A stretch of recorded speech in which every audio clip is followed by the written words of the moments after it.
출고가는 플러스와 울트라 중간 가격인 150만원 내외로 예상이 됩니다.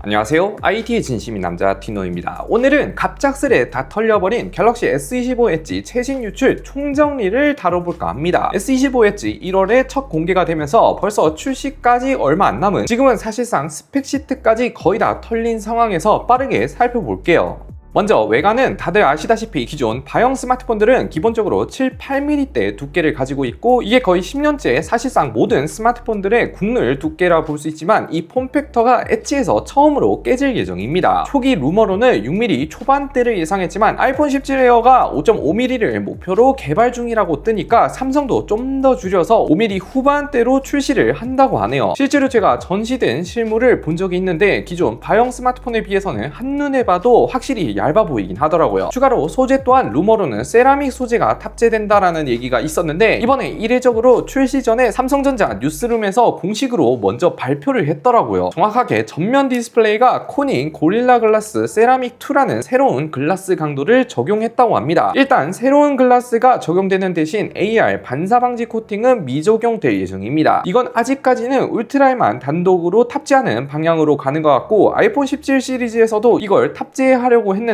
아직까지 삼성 단독 기술이라 그런지 몰라도 미탑재될 예정이라고 하더라고요. 아무튼 색상은 총 3가지 컬러, Z 블랙, 실버, IC 블루 총 3가지 컬러가 나올 예정이며, 삼성 단독 컬러는 미출시라고 합니다. 전반적으로 렌더링 이미지를 볼 때 파스텔 톤 느낌을 보여주는 것 같고, 저는 아마 블루 컬러를 구매하지 않을까 싶어요. 옆면을 보면 특이하게 울트라가 아닌데 옆면 프레임이 티타늄이라고 하며 실제로 색상도 티타늄이라는 네이밍이 들어가지 않을까 싶고, 사진에서 보이다시피 버튼만 봐도 얼마나 얇은지 볼 수 있죠. 그리고 카툭티는 약간 폴드 느낌처럼 카메라 섬에서 한번, 카메라 렌즈에서 한번 더블 카툭티를 보여줍니다. 그리고 이번에 플래그십에서 갤럭시 S10 이후로 7년 만에 다시 트리플 카메라가 아닌 더블 카메라가 부활했는데, 참고로 망원이 빠진 2역화소의 메인 카메라와 초광각 센서가 들어갔는데, 2역화소 메인 렌즈는 S25 울트라 메인 렌즈와 동일한 게 들어갔다고 보시면 됩니다. 초광각은 12메가픽셀 렌즈인데 AF가 들어가서 접사 촬영을 지원하지 않을까, 망원이 빠졌다 해도 픽셀 비닝을 푼 무손실 2배줌을 지원할 예정입니다. 참고로 이번에 무게도 상당히 가벼울 것으로 예상이 되는데, 플러스와 비교해볼 때 190g이지만 플러스보다 더 가벼운, 루머로는 30g 더 가볍다고 하는데 일단 플러스보다는 무조건 가벼울 예정입니다. 디스플레이도 보면 6.66인치 플러스와 동일한 패널이고, 아마도 QHD 플러스급 패널을 탑재하지 않을까 싶은, 화면 밝기 같은 것도 플러스와 동일할 것으로 예상이 됩니다. 그래서 앞면 렌더링 이미지를 보면 그냥 플러스와 동일해 보이죠. 추가로 반사 방지 코팅은 미적용이기 때문에 기존 S25 시리즈와 동일하게 AR 필름을 따로 판매할 예정이라고 하네요. 성능도 보면 스냅드래곤 8 엘리트 4 갤럭시 칩셋 탑재가 매우 유력한데, 그 이유가 긱벤치 6에서 2개의 퍼포먼스 자료가 유출이 됐더라고요. 점수를 확인해보면 싱글은 2900점대, 멀티코어는 9400점대로 클럭이 일반 8 엘리트에 비해 좀 더 높은 클럭이 똑같이 들어갔고, 램 또한 12기가가 탑재될 예정입니다. 일단 점수는 플러스나 울트라에 비해서 살짝 낮게 나오는데, 제품 두께가 얇다 보니까 방열 부분에서 기존 바형에 비해서는 불리할 수밖에 없지 않나. 그리고 스로틀링 면에서도 일반 바형보다 좀 더 크게 걸릴 것 같습니다. 이건 제가 실물 기기를 수령하면 빠르게 다시 전달해 드릴게요. 그리고 한 가지 우려사항은, 제품이 얇고 가벼운 건 좋긴 한데 배터리가 유출 루머로는 3900mAh에서 4000mAh가 매우 유력하더라고요. 그런데 이게 플러스에서는 4900mAh인데 화면 크기는 그대로이지만 배터리는 20% 더 작다고 보시면 됩니다. 그래서 플러스에 비해서 배터리가 20% 부족하지 않을까 싶은, 그리고 케이스를 통해 C2 충전을 지원할 예정이며, 충전 출력은 나온 게 없어서 45W인지 25W인지 나와봐야 알 것 같지만 25W가 좀 더 유력하다는 의견이 많더라고요. 가장 중요한 출고가도 빠질 수 없는 게, 일단 유럽에서도 일부 유출이 됐고 국내 언론사에서도 유출이 됐는데, 확실한 건 유럽 가격을 볼 때 가격 포지션은 플러스보다 소폭 비싼 가격에 출시할 예정인 것 같습니다. S25 플러스 512기가와 비슷한 가격대로 출시할 것 같고, 국내 출고가는 256기가가 150만원이라고 하며 512기가는 163만원부터로 딱 플러스와 울트라 중간 가격이라고 생각하시면 될 것 같아요. 조금 비싸긴 하지만 첫 번째 폼팩터는 항상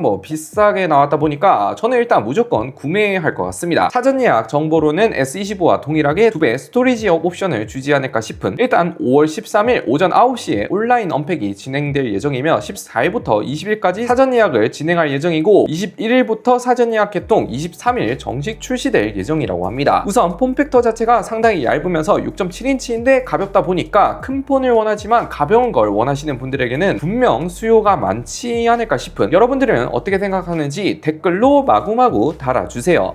끝!